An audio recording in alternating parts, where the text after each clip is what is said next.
السلام عليكم ورحمة الله وبركاته. يا صباح الفل عليكم جميعا يا جماعة، أو يا مساء الفل على حسب التوقيت اللي انت بتشوف فيه الفيديو بتاعي. طبعا زي ما عودتكم يا جماعة، قبل ما نخش في موضوع الفيديو بتاع النهاردة أو الحلقة بتاعت النهاردة، ما تنسوش تعملوا لايك للفيديو.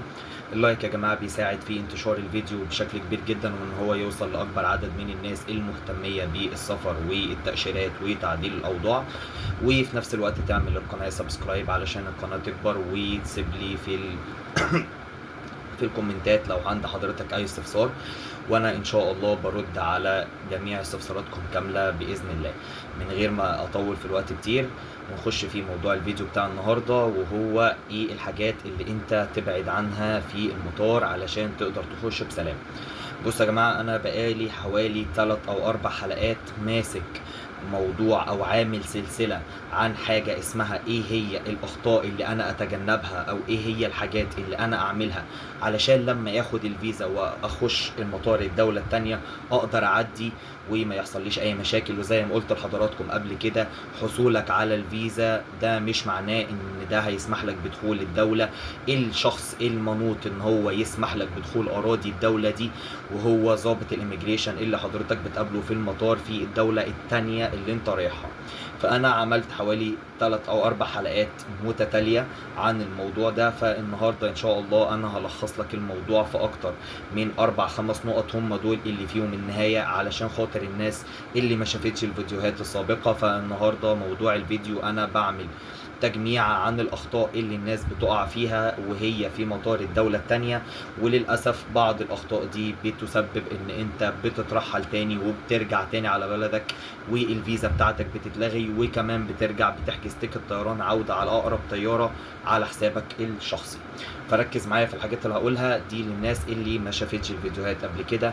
رقم 1، وهي إن لو حضرتك بالنسبة لدول الاتحاد الأوروبي معاك فيزا شنجن من مثلا اسبانيا، ودخلت اول واجهه ليك مثلا هولندا، يعني انا معايا شنجن طالعه من سفاره اسبانيا، اخدت الشنجن دي. انا عارف ان الشنجن بتسمح لك تخش ال 29 دوله مفيش اي مشاكل، بس للاسف هنا لازم حضرتك تعرف ان لازم الوجهه الاولى ليك تكون هي الدوله اللي القنصل بتاعها اداك الفيزا. انا خدت فيزا اسبانيا، فلازم اول مطار ادخله هو مطار اسبانيا، وبعد ما ادخل اسبانيا اطلع بقى على ايطاليا، اطلع على البرتغال، اطلع على فرنسا، انا ساعتها حر. بس لازم الوجهه الاولى ليك تكون الدوله اللي حضرتك مستخرج منها الفيزا، لان لو انت خدت مثلا فيزا اسبانيا وجيت رايح على طول على ايطاليا، فده هيسبب شكوك عند ضابط الاميجريشن، والتحقيق هيزيد معاك اكتر، وهيقول لك انت ليه دخلت ايطاليا مع ان الفيزا بتاعتك اسبانيا. وهنا هتضطر ان انت تخش في مبررات كتير جدا جدا جدا انت في غنى عنها. ادخل اسبانيا وبعد كده روح ايطاليا، اعمل اللي انت عايزه، مفيش اي مشاكل. دي نقطة رقم 1. نقطة رقم 2 يا جماعة، لازم نركز كويس جدا في خطة السفر بتاعتنا ونركز في التواريخ، تمام؟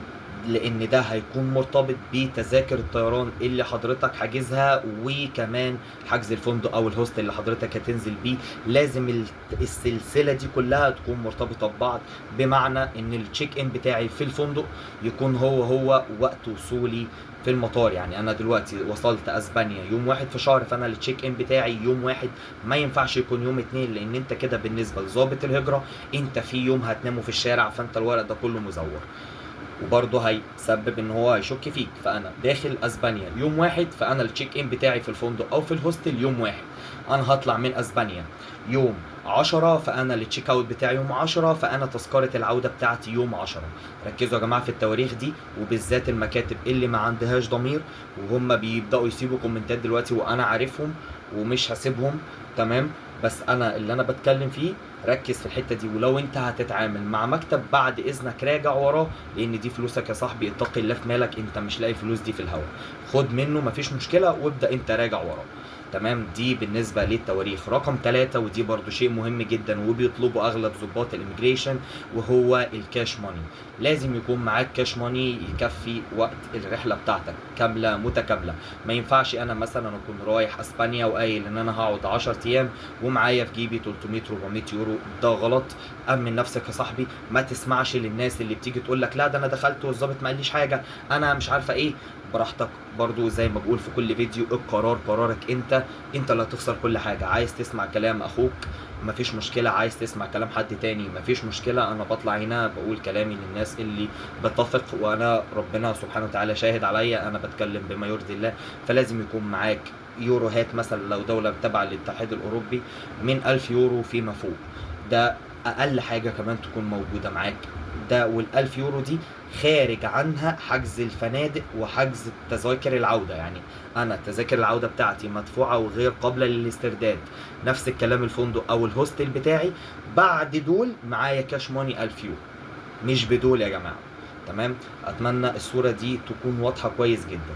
رقم 3 دي تخص شوية دول زي امريكا، كندا، استراليا، المكسيك، والدول كمان اللي على حدود امريكا. وهنا نفس الكلام اللي انا لسه قايله، مش عايز اعيده تاني عشان وقت حضرتك، بس هنا هضيف عليه ان انا لازم افلتر تليفوني كويس جدا جدا جدا.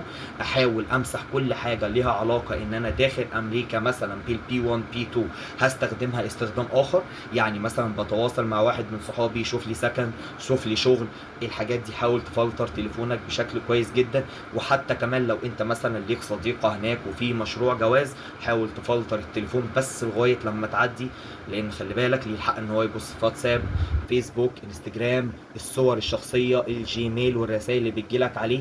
فنظف تليفونك يا صاحبي من الحته دي كويس جدا جدا جدا. زائد ضيف عليها بعد الحوارات اللي بتحصل السياسيه اللي احنا ملناش دعوه بيها، ان كمان بقت امريكا متشدده جدا لو انت بتدعم القضيه معينه، انت فاهمين قصدي طبعا. دي بالنسبه لامريكا انت كده بتهدد الامن القومي الامريكي، ودي برضو حاجه بيدققوا فيها جدا الايام دي. فحاول تتجنب، وحاول لو انت مثلا معاك الفيزا وخلاص مسافر، ويعني دي برضو وجهه نظري والقرار قرارك، وقف ان انت تشير اي حاجه على الفيس او على اي منصه من وسائل التواصل الاجتماعي اللي تخص حضرتك. حاول توقف القضيه دي، وحاول توقف ان انت تنشر الحاجات دي. في من هيتفق، في من هيختلف، انا ماليش دعوه يا صاحبي. انا رايي سياسي لنفسي، انا بدعي لربنا، انا شايف ان هي دي من جوايا. بس انا بتكلم حضرتك على سيستم دولة انت رايح لها، فانت لازم بالمعنى العربي ان انا بتجمز بالجميز. هي الناس دي شايفة ان الشخص ده كده هيهدد الامن القومي، خلاص هم حرين. مش حضرتك انت مش هتروح امريكا تمشي قوانينك عليهم هناك. انت شايف ان القانون ده مش عاجبك، خلاص ما تسافرش، اقعد هنا مفيش مشكله، كنسل الفيزا، اقعد هنا ما تسافرش وخلاص، كبر دماغك. مش انا اللي بقول ده، ومش انا اللي حاطط القوانين دي، ومش انا اللي بشتغل، وانا شايف الكلام ده كله، وشايف الوسائل التواصل الاجتماعي بتتكلم على ايه، والناس اللي عماله تترحل بسبب ايه. مش انا اللي عامل القوانين دي، والله دي هي الدوله هي اللي حاطه القوانين. انا كل ما عليا ان انا برصد لحضرتك ايه اللي بيحصل. وبرده زي ما قلت لحضرتك، هو القرار الاول والاخير ليك انت. عايز تسمع كلامي مفيش مشكله، عايز تسمع كلام حد تاني بيقول لك لا الدنيا وردي، برده مفيش مشكله. دي ان شاء الله كده اكون انا تممت السلسله دي، لان انا شايف دايما كل الناس اللي بتتكلم في محتوى السفر، كل الناس بتتكلم في كيفيه استخراج الفيزا، كشف الحساب البنكي، الاتش ار ليتر، خطه السفر، الحاجات دي كلها. كل ده جميل طبعا مفيش فيه مشكله، بس قليل جدا اللي بيتطرق لمشكله ضباط الاميجريشن وضباط الهجره، وايه اللي انت هتروح تقابله هناك. اول حاجه انت هتقابلها هي ضابط الهجره، الا من رحم ربي، ما بشوفش حد بيتكلم في الموضوع ده. وان شاء الله النهارده هتكون اخر سلسله في موضوع ضباط الهجره، وازاي اقدر اتخطى اي مشكله تقدر تحصل لي عشان ادخل البلد بامان وسلام وما تروحش عليا فلوسي. برضو يا جماعه لو في حاجه ظهرت طارئه هطلع اقول لحضراتكم، وهقول لحضراتكم اسبابها ايه. كده اكون انا خلصت السلسله دي، وان شاء الله انتظروني في الفيديو بتاع بكره. ما تنسوش يا احلى اصحاب في الدنيا تعمل لايك للفيديو، وتعمل سبسكرايب للقناه، وتسيب لي اي كومنت لو عند حضرتك اي استفسار. واشوفكم بكره ان شاء الله، والسلام عليكم ورحمه الله وبركاته.